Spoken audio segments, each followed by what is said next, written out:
Չնայած իշխանության ճնշումներին Գյումրու ընդդիմադիր ավականին դիմադրում է։ Տևական ընդմիջումից հետո 3 ավականին հերթական նիստն է անցկացրել, ապահովելով ավականու բնականոն ընթացքը։ Կալանավորված Վարդան Ղուկասյանի առաջնորդած կոմունիստական կուսակցության ցուցակից մանդատ է ստացել փոխքաղաքապետի գործավար Սիրանուշ Մելիքյանը։ Ղուկասյանին եւ ավականու մի քանի անդամների կալանավորումից հետո իշխանությունները հետևողականորեն աշխատում էին ցուցակի հաջորդ տեխնացուների վրա, որ կալանավորված անդամների վայր դրած մանդատները ոչ ոք չվերցնի, ճգնաժամ առաջանա եւ իշխանությունը զավթելու հնարավորություն ստանան։ Ցուցակում ընդգրկված գործարար եղբայրներին կալանավորեցին, մյուսների վրա էին աշխատում, սակայն Սիրանուշ Մելիքյանը չի հանձնվել։ Տեղեկություններ կան, որ ՔՊ-ն մինչև փետրվար ուզում է զավթել Գյումրիում իշխանությունը, որ ընտրությունների ժամանակ ձեռքում ադմինիստրատիվ լծակներ ունենա։ Մեր տեղեկություններով բանակցություններ են ընթանում Արտոն Գրիգորյանի եւ ավականու Մայր Հայաստանի ղեկավար Կարեն Սիմոնյանի միջև, որ համատեղ ուժերով համոզեն Վարդան Ղուկասյանին հրաժարվել մանդատից ու պաշտոնից, որպեսզի նոր համայնքապետ ընտրեն Հանձին Արտոն Գրիգորյանի որդու։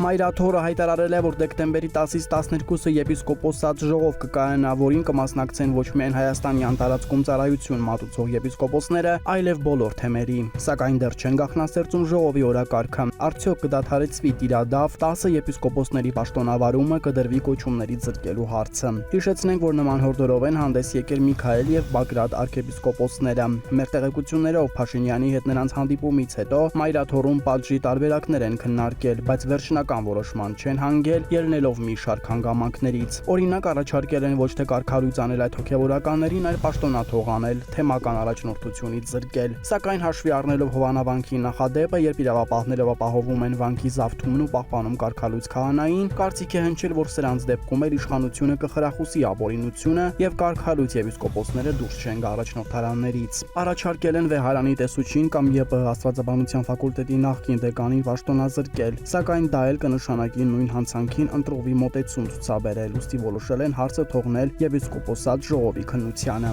Բարձրաստիճան հոգևոր դասը կողմ է կոշտ պատիժներին, ասում են դանակը ոսկորին է հասել։ Իշխանությունը խախտել է բոլոր կարմիր գծերը, ներողամտության տեղ չի թողել։